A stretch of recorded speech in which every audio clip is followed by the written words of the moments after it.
This is part 2 of our Building Reliable Agents series. If you remember in part 1, we focused on API readiness, ensuring consistency and availability of our APIs and services.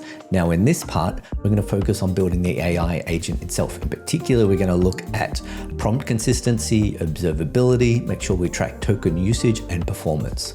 Let's get into the code. I'm now inside VS Code where I've built my agent. If you'll notice here, I'm using the new OpenAI Agent SDK. Makes it very simple to create conversational AI agents. If I scroll down to the bottom here, I have my actual MCP server itself defined based on what Postman generated for me. I'm running it locally on my machine here.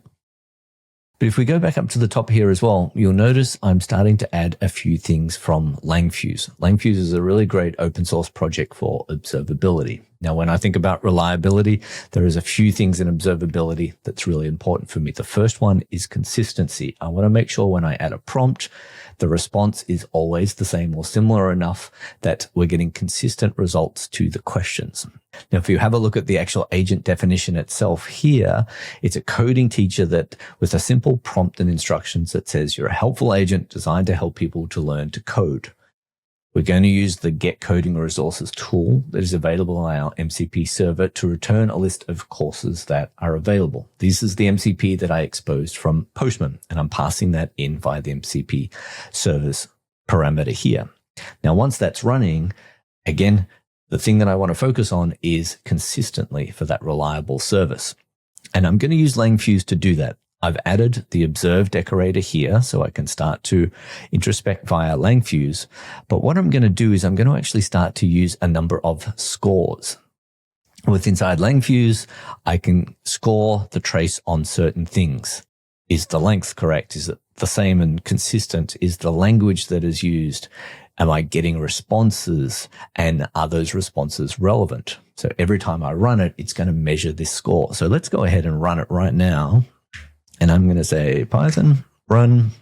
It's going to ask for the language. I'm interested in Python. Let's let this guy run for a second here. Okay, let's come back and run. I'm going to jump over to Langfuse console here. I'm in my dashboard. There's a lot of things going on here. A few just to keep in mind. The volume of traces that are running. So I want to keep a track of that. In this instance, I've run my agent twice when I've added scores. So we'll see 4 total scores. If you saw before in the code, I had those 4 different scores inside here.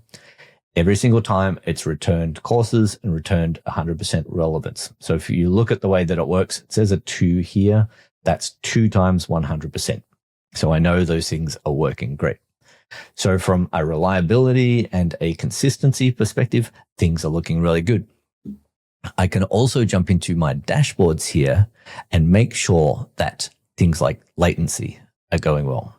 Everything looks like it's right across the board. Everything is staying pretty consistent here. Time to models looking good. I'm not seeing anything that's jumping out at me that is increasing. Obviously, I have a very small load here, but from a consistency, everything is looking pretty good.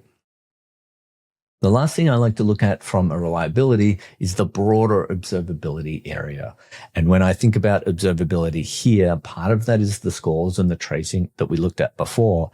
But a very underlooked part of agent reliability are the tokens and the usage of the context designed well, or do we need to optimize? One of the hidden costs in building agents is token usage. It's obviously going to burn through the tokens. And if your prompt is broad, it's going to use more tokens. The context is going to be longer to find results. Now I'm using Langfuse again to take advantage of this. And all I need to do in order to add, say, token cost is change the observe decorator as type of generator. What I can then do is say, update the generation. So what this means behind the scenes is it's going to convert this into, as best as it can, an idea of token usage, and then actually go and look at the model's pricing sheet. In this instance, it's GPT-4, and convert that to a rough price of how much each one of my executions from my agent is running. Now, I run a couple of agents on my own in production, and this is a big deal for me as a side business. So I love to be able to actually have a look at the content generation and make sure that my token usage is actually good. So I've run this a couple of times already. Let's go onto my dashboard here, and I'm going to look at my LLM costs itself. So I can go and look at each of the executions, how much it costs me, the total cost per model if I had multiple models. So let's go back and convert this to GPT-5 and see the cost. I'm going to save that, GPT-5. And let's go run this again. Choose Python. So we're choosing the exact same prompt, and my results have come back. Jumping back over to Langfuse, let's run this again.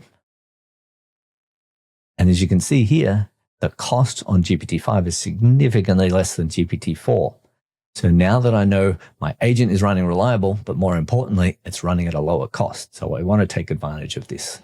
I can see the actual tool itself that has been used and run. This is a great way to see performance metrics and data. When you're building agents for production and ensuring that they are reliable agents that run and scale as designed, there's really 4 areas that I like to look at. I always start with the contract of the API. That's the core of the service that I'm building, especially as you start to aggregate agents. The contract and the way that you can discover it and share it and leverage the Open API spec and ensure that it runs consistently is really, really key. Postman is fantastic for this, and that's always where I wrap it in. Once that I have that contract up and available, I want to make sure the availability is there. I add monitorings and I add alerts, again via Postman. So my core area and aspect is clean and consistent, and I know it's reliable. Only then do I flip over to building my agent itself.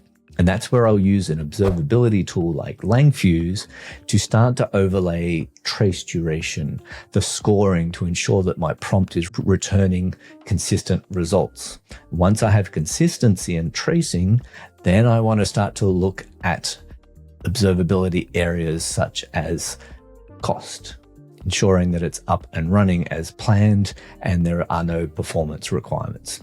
Putting those all 4 things together is the only way that you can build a reliable AI agent for production. And that brings us to the end of our Building Reliable AI Agent series. We started with API readiness using Postman and agent mode. Then we focused on the AI agent itself by adding consistency for our prompts and observability to ensure that we track things like token usage. Pulling all those things together, you get those 4 key requirements of building reliable agents.